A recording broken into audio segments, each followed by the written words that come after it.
Robert Kiyosaki's Rich Dad Poor Dad was first published in 1997 and quickly became a must-read for people interested in investing, money, and the global economy. The book has been translated into dozens of languages, sold around the world, and has become the #1 personal finance book of all time. The overarching theme of Rich Dad Poor Dad is how to use money as a tool for wealth development. It destroys the myth that the rich are born rich, explains why your personal residence may not really be an asset, describes the real difference between an asset and a liability, and much more. Robert Kiyosaki, author of Rich Dad Poor Dad, had two main influential fathers in his life. Poor Dad was Robert's biological father, a man who was highly intelligent and very well educated. Poor Dad believed in studying hard and getting good grades, then finding a well-paying job yet. Despite these seemingly positive attributes, Poor Dad didn't do well financially. Rich Dad was the father of Robert's best friend. He had a similar work ethic to Robert's real dad, but with a twist. Rich Dad believed in financial education, learning how money works, and understanding how to make money work for you. Although he was an 8th grade dropout, Rich Dad eventually became a millionaire by putting the power of money to work for him.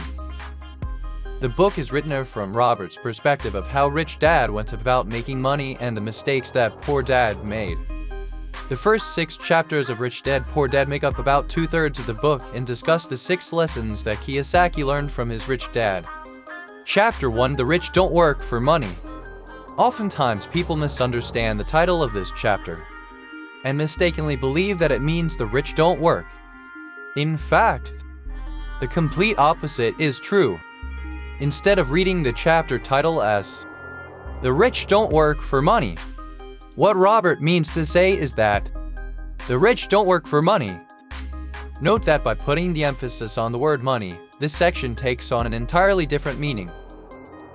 The truth is that the majority of rich people do work very hard, but they go about it differently than most people do. Rich people, and people who want to become rich, work and learn every day how to put money to work for them.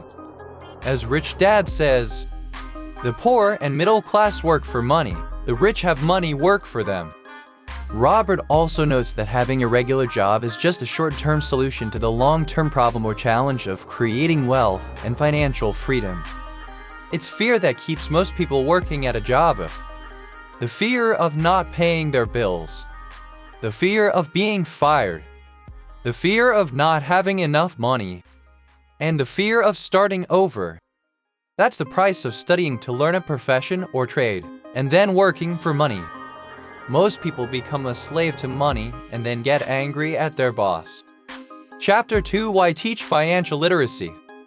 The second chapter of Rich Dad Poor Dad explains the difference between an asset and a liability. Chapter 2 drives home the point that it's not about how much money you make, but about how much money you keep. An asset is something that has value, that produces income or appreciates, and has a market where the asset can easily be bought and sold. Assets produce income. Assets appreciate. Assets do both. Conversely, liabilities take money out of your pocket because of the costs associated with them. When Rich Dad Poor Dad was first published back in 1997, Robert created a lot of controversy with this statement. That's because by definition, a personal residence isn't an asset unless it appreciates enough to offset the costs of ownership. On the other hand, rental property is an asset because it can generate enough passive income to exceed the expenses of operating and financing the real estate. As Robert writes in Chapter 2 of Rich Dad Poor Dad, want to grow rich? Concentrate your efforts on buying income-producing assets when you truly understand what an asset is. Keep liabilities and expenses low. You'll deepen your asset column. Chapter 3: Mind Your Own Business. There are 2 key messages in this chapter. First, pay off your debts and start investing in income-producing assets as soon as possible. Next, stay financially healthy by spending your time instead of your paycheck and investing as much of your money as possible in assets. Robert notes in Chapter 3 of Rich Dad, Poor Dad that most people confuse their profession with their business. In other words, they spend their entire lives working in somebody else's business and making other people rich. One of my favorite quotes from this section is, "The primary reason the majority of the poor and middle class are fiscally conservative is that they have no financial foundation. They have to cling to their jobs and play it safe. They can't afford to take risks." Chapter 4: The History of Taxes and the Power of Corporations. When reading this chapter, it's important to keep in mind that Kiyosaki wrote Rich Dad, Poor Dad as a motivational book, not to provide expert financial or tax advice. For example, Robert writes about the time he bought a Porsche and treated it as a business expense, using before-tax dollars. Buying a high-end luxury car when a much less expensive make and model could put an investor on the fast track to an IRS audit. But putting the Porsche aside, the points made in this chapter discuss how to play the investment game smart. The rich understand the power of company structures and the tax code and use every legal means they can to minimize their tax burden. Compare how business owners and investors with corporations such as C Corp, S Corp, or LLCs pay taxes to how most people pay tax. Business owners with a corporate structure earn, spend, pay taxes. Employees who work for corporations earn, pay taxes, spend.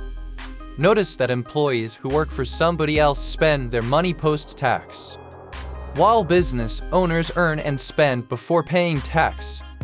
Chapter 4 of the book also covers the 4 main components of what Robert calls financial accounting, investment strategy, market law, and law. As Rich Dad, Poor Dad reminds us, understanding the legal and tax advantages significantly contribute to building long-term wealth. For instance, a corporation can pay expenses before paying taxes, whereas an employee gets taxed first and must try to pay expenses on what is left. Corporations also offer legal protection from lawsuits. When someone sues a wealthy individual, they are often met with layers of legal protection and often find that the wealthy person actually owns nothing. They control everything but personally own nothing. Chapter 5: The Rich Invent Money. Inventing money means finding opportunities or deals that other people don't have the skill, knowledge, resources, or contacts for. In Chapter 5, Rich Dad, Poor Dad explains there are 2 types of investors. 1. Investment packages are bought by people who entrust their money to a developer or fund manager. This is the way that most people invest, such as buying shares of an ETF or putting money into a real estate crowdfunding venture.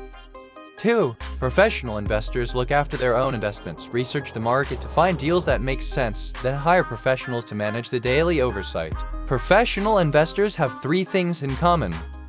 Identify opportunities that other people have not found. Raise funds for investment. Work with other intelligent people. Here's one of my favorite closing thoughts from this chapter. Some people argue that there aren't real estate bargains where they are, but there are prime opportunities everywhere that are overlooked. Most people aren't trained financially to recognize the opportunities in front of them. Chapter 6: Work to Learn, Don't Work for Money. Poor Dad was intelligent and well-educated and worked for money because job security meant everything to him. Rich Dad became a millionaire by working to learn. As Robert writes, "I recommend to young people to seek work for what they will learn, more than what they will earn. Look down the road at what skills they want to acquire before choosing a specific profession and before getting trapped in the rat race." In fact, that's exactly what Robert did. He joined the Marines after graduating from college and learned the essential business skills of leading and managing people. After serving his country, Robert joined Xerox, overcame his fear of rejection to become one of the top 5 salespeople in the company, then left the corporate world to form his own business. Chapter 6 of Rich Dad, Poor Dad then discusses the synergy of management skills needed for success in business. Cash flow management, systems management, people management, overcoming obstacles. Chapter 7 of Rich Dad, Poor Dad begins by noting that the primary difference between a rich person and a poor person is how they manage fear. Robert isn't talking about the type of fear that some people have when going to the dentist or watching The Exorcist. In the book, Fear is about the fear of losing money and how to handle that fear. It's one of the 5 biggest obstacles people face on the path to becoming financially independent. 1. Fear. 2. Cynicism. 3. Laziness. 4. Bad habits. 5. Arrogance. These roadblocks and the failure to overcome them are why people who have studied and achieved financial literacy are still unable to develop assets that generate plentiful amounts of cash flow. Fear. Losing money is a fact of investing life, and so is the fear that comes along with it. Kiyosaki notes that he's never met a rich person who has never lost money. But he's met plenty of poor people who have never lost a dime because they've never invested. Real estate investors who choose to act only on a sure thing are paralyzed by fear in disguise. People who can't see the big picture and think big are the ones who almost never ever succeed in investing or in life. Cynicism. Everybody has doubts that affect self-confidence. And it's easy to fall into the trap of playing what if, especially when friends and family are constantly reminding you of your potential shortcomings. Things like the economy crashing, interest rates rising, and tenants not paying their rent are common what-if fears that all real estate investors have. While these are important items to consider, it's important not to allow the cynicism of others to overtake your control. Otherwise, you may become immobilized as opportunities pass you by. Laziness. In today's interconnected world, it's easy to confuse being busy with actually accomplishing things that matter. In fact, according to Rich Dad Poor Dad, busy people are often the most lazy. Busy people arrive at the office early and leave late. They bring work home to finish at night and on the weekends. Before they know it, the people and things that matter most to them have disappeared, instead of giving in to the call of the rat race and mistaking action for accomplishment. Successful real estate investors are proactive and take care of themselves and their wealth first. Bad habits.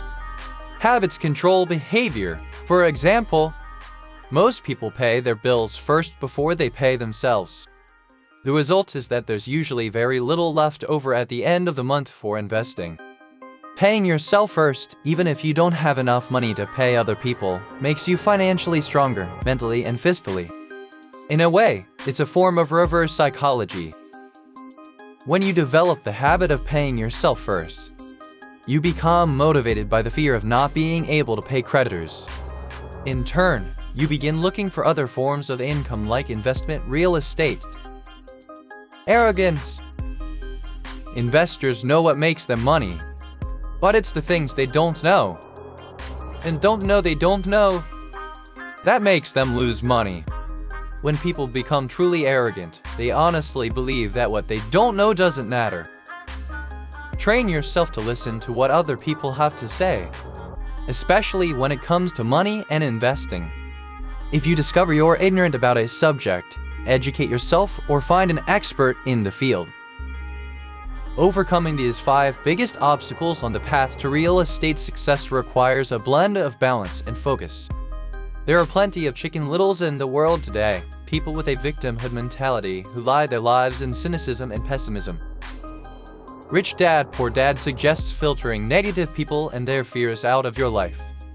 Instead, concentrate on the big picture and always ask, what's in it for me? That's all in today's video. See you with another new video. And if you like the video, then please subscribe the channel.